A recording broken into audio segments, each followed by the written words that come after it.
Os smartphones, né, que estão aí enchendo as nossas casas. Hoje no Brasil tem mais telefone celular do que população, e nós parece que não vivemos, né? A gente tem um médico, neurocirurgião lá um neuropsiquiatra lá em Atibaia, da igreja, e ele tem detectado, tem dito isso, que já existe uma doença, é tratado como doença a abstinência da telinha.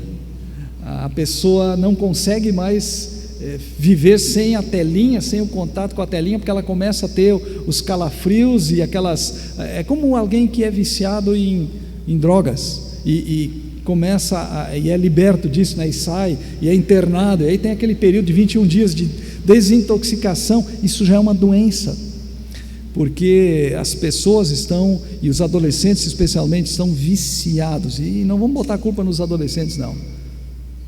A culpa é nossa, que estamos permitindo que isso aí aconteça, tá? Ladrões, eu podia citar aqui como ladrões as redes sociais. Redes sociais, elas hoje são um campo minado, moralmente falando, eticamente falando. Redes sociais, meu amigo, quanto mais puder fugir disso, tanto melhor. A gente vive sem, né? A gente vive sem esse relacionamento virtual. Um estudo feito pelos pesquisadores do setor de psiquiatria da USP, lá em São Paulo,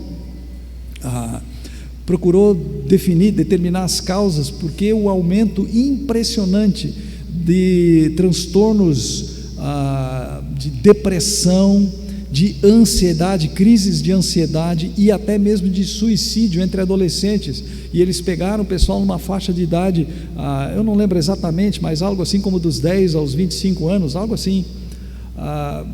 E a incidência do aumento desses casos de transtornos mentais, tá? De doenças mentais na vida de adolescentes e jovens, o que causa isso? Sabe qual é a conclusão que eles chegaram? É que no caso dos adolescentes, a causa principal é que o adolescente não consegue experimentar na sua própria vida, na vida dele, naquilo que ele está vivendo, o glamour, a fantasia daquilo que ele vê nas redes sociais. Porque os perfis na rede social, as mensagens, aquilo ali é fake, né? Aquilo ali é falso. E como ele transita por ali, ele vê o que está, e ele vê e ele se empolga com aquilo, mas a vida dele, aos olhos dele, está uma droga. Então o que lhe acontece? Ele se deprime, ele fica maluco, ele fica ansioso, e muitos estão sendo levados ao suicídio, induzidos diretamente através desses jogos que andam percorrendo aí, de ver quanto tempo fica sem respirar, né? Morreram alguns jovens aqui no Brasil recentemente, entraram nesse joguinho, ou então se consegue, até quanto consegue apertar a garganta e coisas desse tipo. Então esse é ladrão.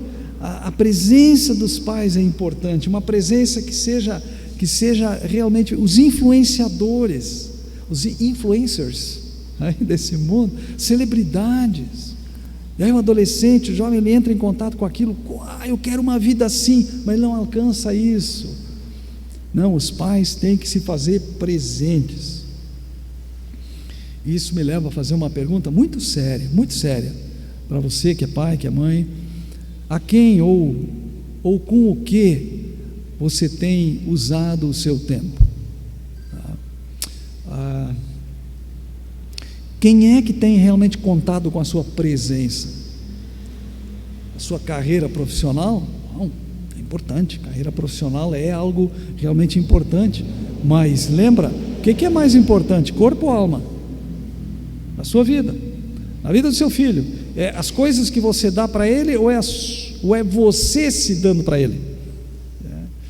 É a melhor escola acadêmica para ter a melhor carreira profissional que você idealiza, ou é a sua presença transmitindo o caráter de alguém que vive a palavra de Deus?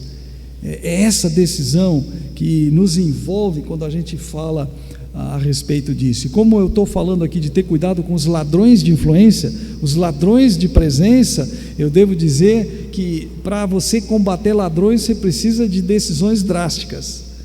Ladrões não dá para levar no papo, na conversa, tem que ter decisões drásticas, porque não tem como você instruir o seu filho, gravar a palavra de Deus no seu filho, a não ser com a sua presença. A gente só influencia de forma permanente quando a gente está junto.